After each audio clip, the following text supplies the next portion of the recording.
আজ আমাকে কথা বলতেই হবে ইনশাআল্লাহ, কারণ আগামীতে আবার আপনাদের সাথে দেখা হবে কিনা আমি জানি না।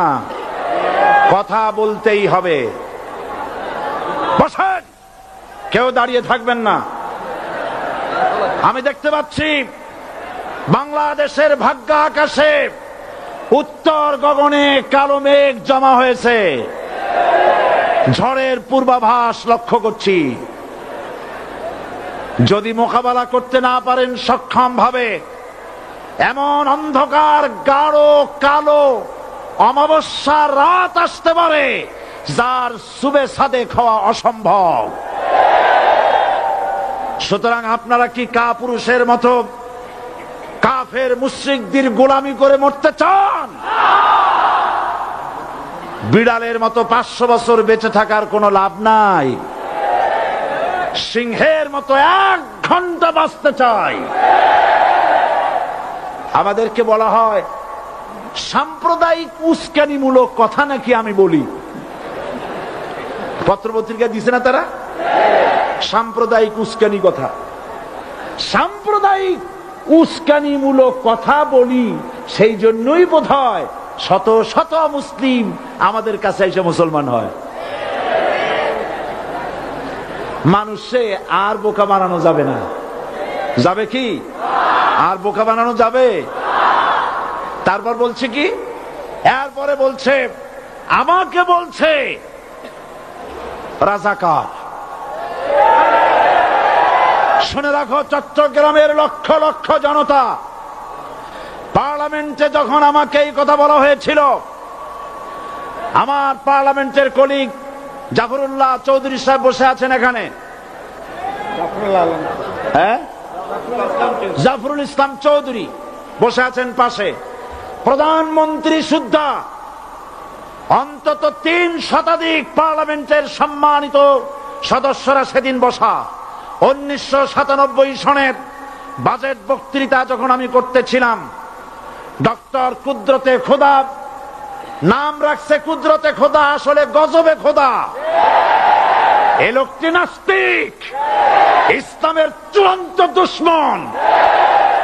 তার প্রণীত শিক্ষা ব্যবস্থার যখন সমালোচনা করছিলাম, ট্রেজারি বেঞ্চ থেকে আমাকে বলা হলো রাজাকার। আমি আমার সমস্ত শক্তি একত্রিত করে বলেছিলাম শুধুমাত্র হিন্দুস্তানের রাজাকারেরাই আমাকে রাজাকার বলতে পারে। আমি বলেছিলাম 1973 সন পর্যন্ত আমি বাংলাদেশের কোন রাজনৈতিক দলের নেতা এবং কর্মী ছিলাম না। আমি রাজাকার নই। আমাকে রাজাকার বলে যদি তাকেও প্রমাণ করতে না পারে 10 কোটি টাকার মানহানি মামলা দায়ের করব। আমার এই বক্তব্য সারা দুনিয়া শুনেছে। পার্লামেন্টে আমার এই বক্তব্য রেকর্ড হয়ে আছে। সেদিন 3 শতাধিক পার্লামেন্ট মেম্বারের কেউ আমার চ্যালেঞ্জ গ্রহণ করেন নাই। যে কোনো ব্যক্তি পার্লামেন্টে গিয়ে আমার বক্তৃতা দেখে আসতে পারেন।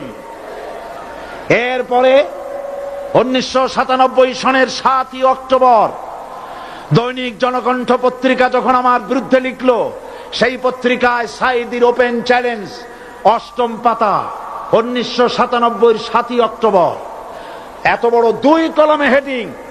সেখানে আমি বলেছি বাংলাদেশের সকল সাংবাদিক, গোয়েন্দা বিভাগ, বাংলাদেশের সকল বুদ্ধিজীবীকে আমি আমার পিরোজপুরে আমন্ত্রণ করছি।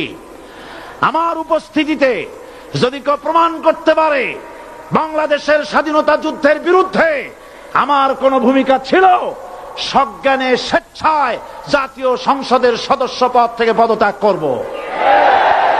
3 বছর পার হয়ে গেছে, আজ পর্যন্ত কেউ এই চ্যালেঞ্জের মোকাবেলা করে নাই। সুতরাং আমাকে যারা রাজাকার বলবে তারা পিতৃ পরিচয়হীন অবৈধ সন্তান। 1971 সনের, শোনো মুসলমানেরা, 1971 সনের কোন কাদা সাইদির গায়ে লাগে নাই। আমাকে রাজাকার বলে জনগণ থেকে বিচ্ছিন্ন করবা, জনগণ থেকে আমারে বিচ্ছিন্ন করা যাবে না।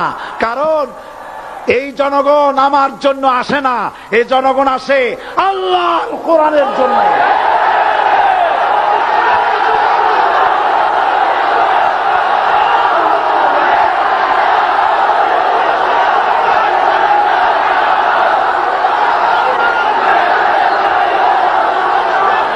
আজকে আর যারা ইসলামের কথা বলে, তারাই রাজাকার, তারাই মৌলবাদী।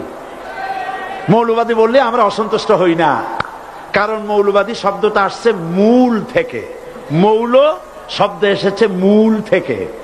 মূলবাদী তার মানে যারা মূলে আছে। মূল হলো কোরআন, মূল হলো হাদিস, মূল হলেন আল্লাহ, মূল হলেন আল্লাহ রসুল। আমরা আছি মূলে। এখন বলেন তো মূলের শক্তি বেশি না আগার শক্তি বেশি? আমাদের যারা মৌলবাদী বলে ওরা হলো আগাবাদী। মূলে আছে কত কোটি? 12 কোটি। মূলে আছে কত কোটি? আর আমাদের যারা মৌলবাদী বলে ওই থাকো গাছের আগায়, আমরা মূলে। লাভালাভি বেশি করবা না, 12 কোটিতে গাছের গোড়া আসতে নানা দেবে, মামু বাড়ি দিল্লি গিয়ে পড়বা, বাংলার জমিনে জায়গা হবে না। এ কথা বিশ্বাস করো। বাংলাদেশের মুসলমানদের শরীরে এক বিন্দু রক্ত থাকতে শয়তানের তৈরি করা ধর্ম নিরপেক্ষ মতবাদ বাংলার জমিনে কায়েম হতে দেওয়া হবে না, হবে না।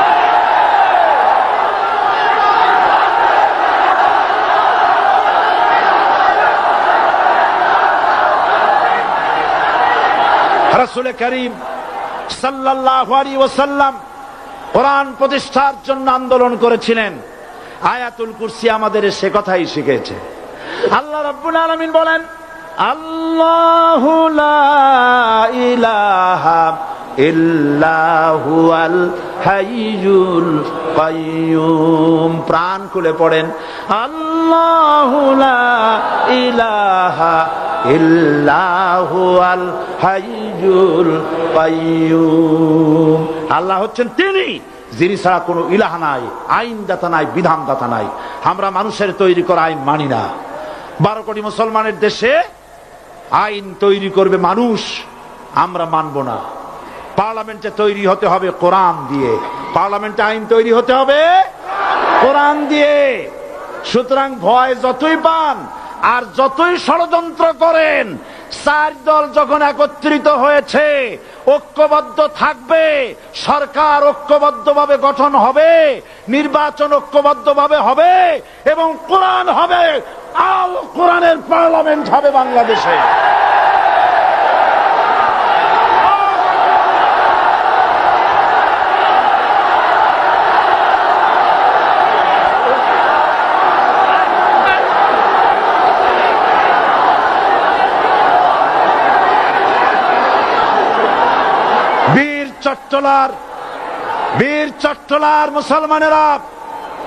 বীর চট্টলার মুসলমানেরা স্বাধীনতার ঘোষণা, এই চট্টগ্রাম থেকে স্বাধীনতার মহান ঘোষক প্রেসিডেন্ট জিয়াউর রহমান সাহেব দিয়েছিলেন। এই চট্টগ্রাম থেকেই ইসলামী রাষ্ট্রের ঘোষণা হবে।